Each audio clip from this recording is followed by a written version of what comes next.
Lindsay Atchison. I'm a nursing student with the University of South Alabama. Do I have permission to record a musculoskeletal assessment Yes. today? Okay. I have washed my hands, ensure good lighting. Do you prefer that I wear gloves for this? No. Okay. Scanning my room.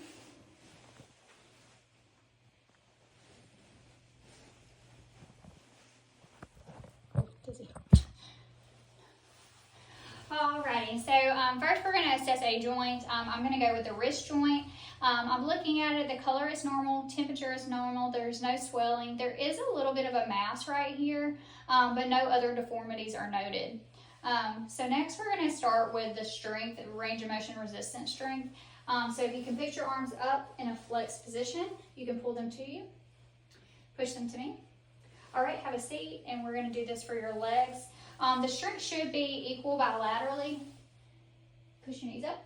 Alright, pull your feet to you and push them towards me.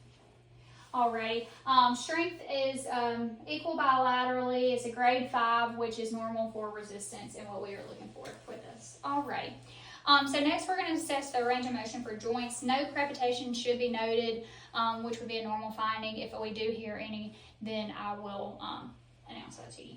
Alright, so first we're going to start with your jaw. If you could open your jaw and protrude your bottom jaw forward, move it side to side, and then push it forward again. Good.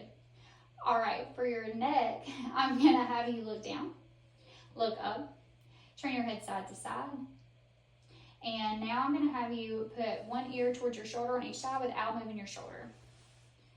Good. All movements are equal, which is what we want to see. So next we're going to go to the shoulder joint. For flexion, I'm going to have you lift your arms above your head. Extension, the arms are down beside your side. Hyperflexion, the arms are going to go back behind that back. Or hyperextension, I'm sorry. Hyperextension. And then for internal rotation of that shoulder blade, we're going to have the arms behind the back and the hands up towards the scapula. Alrighty. And then for external rotation, arms go behind the head, touching each other. Yes. For abduction, your arms are going to go in a wide arch above your head. And for adduction, we'll move those back beside your side. Very good. Alright, next we're going to move to the elbow, which has flexion, but bring both arms up. Extension, straighten out. For supination, we're going to have those hands facing up. Pronation, with hands facing down. Very good. Now we're going to move on to the wrist and fingers and hands. So for the wrist, for extension, this would be extension. For flexion, we're going to turn the wrist down. For hyperextension, they would go back. For radial deviation, turn the thumbs in or wrist in. And for ulnar deviation, you're going to turn this wrist out. Very good. For the fingers, we're going to make a fist. Open, which would be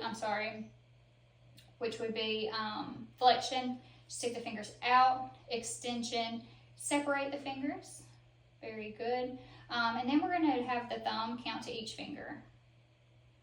And then the thumb below the pinky there. Very good. So we did the wrist. Okay, and now we're going to move on to the hips.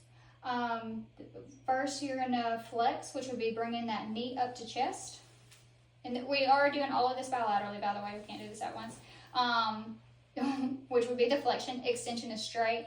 Hyperextension is going to be that knee back behind you. Very good. Internal rotation is the knees pointed in. External would be the knee rolling that hip joint out. Very good.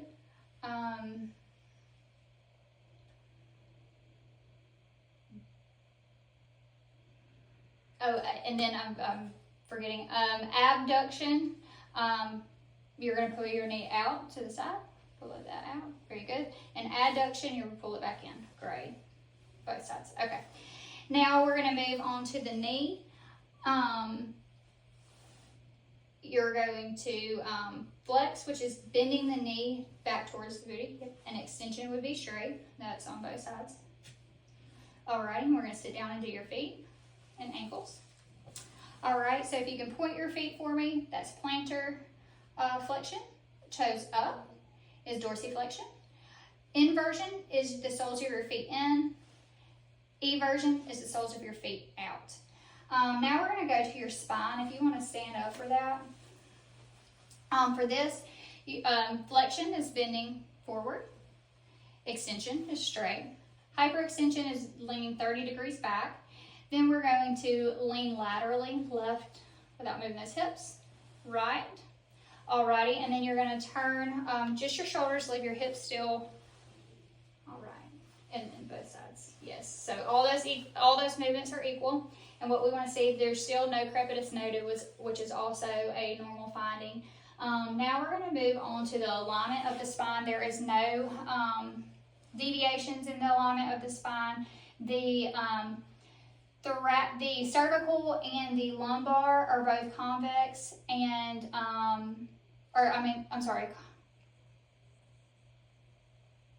convex, and the thoracic is concave. Yeah, okay. And now we're going to do a scoliosis test. So for that, I'm going to have her bend over. I'm going to check her scapula. They are both even. The iliac crests are both even, and the spine is aligned, which is a negative finding for scoliosis. So you can stand up, and that concludes our assessment. Thank you. You're welcome.